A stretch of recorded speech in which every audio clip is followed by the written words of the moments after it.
Move on now to the verdict in Texas late today. An emotionally charged murder trial sharply dividing a community just outside Dallas. A teenager convicted fatally stabbing a rival high school athlete during a track meet. How the community is responding tonight. ABC's John Quinones is in Texas. Free Karmelo! Tonight, raw emotion and tensions running high outside this Texas courthouse as word of the verdict reached the crowd. After deliberating for less than 3 hours, the jury found the 19-year-old Karmelo Anthony guilty of murder in the stabbing death of 17-year-old Austin Metcalf, an athlete from a rival track team. Both families became pretty emotional. They were holding it in as best they could, but you could hear emotions just on both sides, and you could see relief and some of the Metcalf family rubbing each other's backs. Prosecutors called it murder, plain and simple, telling the jury you can meet a shove with a shove, but they argued you don't get to meet a shove with a stab. Anthony never testified, and the jury rejected his claim of self-defense. The case fueling a debate over race and deeply dividing this community. It all started at a rainy track meet last year when Anthony walked under a tent belonging to Metcalf's team. After Anthony was repeatedly asked to leave, Metcalf pushed him. Anthony pulled out a knife and stabbed him in the chest. Metcalf died in the arms of his twin brother. Karmelo Anthony, class of 2025. Both teens were promising students and athletes. It's a crazy situation, you know. Either way it go, there's no win in this. Late today, Karmelo Anthony in tears as his mother took the stand, pleading with the jury to have mercy on her son, telling them her son is remorseful. And just a short time ago, Anthony sentenced to 35 years in prison. And Lindsay, tonight the school district issued a statement saying they've carried the weight of this tragedy for more than a year. Sure did. And they're asking the community to support each other with respect, sensitivity, and understanding. Lindsay? Hey, look, can I be real? He shouldn't have been there. He shouldn't have done what he did. He let his emotions get the best of him. And now, to be honest, they could have gave him a worse sentence. But let's look on the bright side of this. He's still alive. The other kid didn't make it at all. And he only got 35 years. Yes, he'll be out when he's about 55 years old. But halfway through there, he has parole and he can possibly get out. But he'll still get to live another day. So still a bright side to this, bro. You got to pay for the consequences that you did, bro. That's just what it is. And this is for everyone else that is acting with their emotions. Don't. And I hate to say this because everybody doesn't look at how I look at it. But how I see it now, with all the evidence being shown now, some people might say due to the fact that there was no black jury members and that they removed all the black jury members. Yes, that could have been a contributing factor because they did deliberate less than 3 hours to convict this man. The shit was moving fast, like defense rests, state rest. I'm like, oh yeah, this is going too fast now. At this point, they finna sentence this man really quick. Now, would have went fast if it had a black juror, because I think everybody has to agree mostly, I believe, if they are all the jurors. So it would have carried on until they all agree. It being all white jurors, there's a possibility that they don't need time to waste. But at the end of the day, if all the evidence if he had any evidence that kind of contradicted the statements, there's a possibility he would have never got sentenced as guilty, at least. But all the evidence in the witness testimony points to Mr. Karmelo Anthony as kind of the aggressor in this situation. Like they said, a stab, a shove is met with a shove. A shove cannot be met with a stab. It's kind of like in self-defense cases, if a guy punched me in the face, unless my life is an imminent threat, I cannot take my gun out and shoot this man.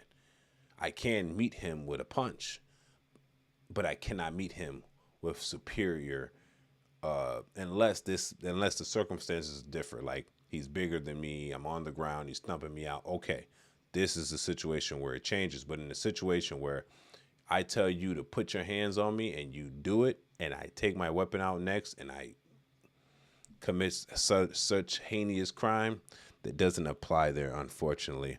This is a sad situation for both families because one family loses their kid, the brother loses his twin, the black family, they just lose their kid too. Like I said, there's never winners in this situation.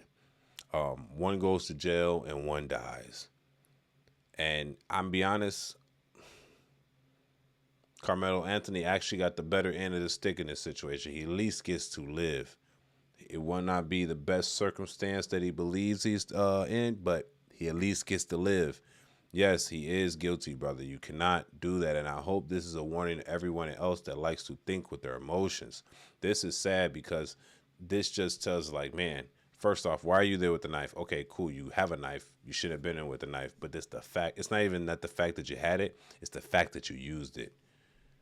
You let the rain and somebody verbally disrespecting you and then touching you, it warrants you to harm somebody like this. Be a man.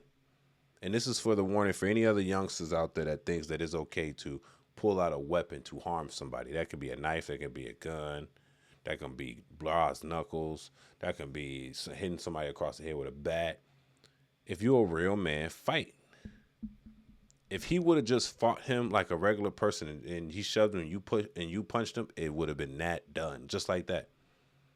Just like it just would have been a fight between two kids.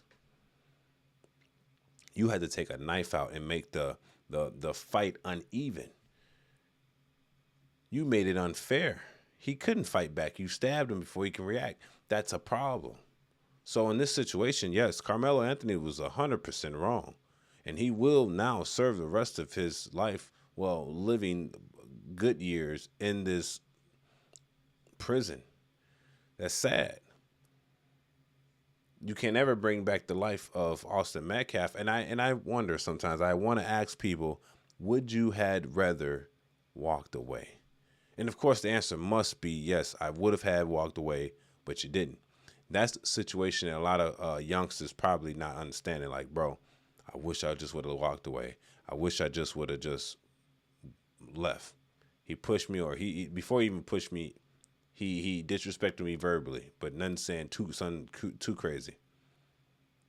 But is my action warranted to stab an individual because he told me to leave?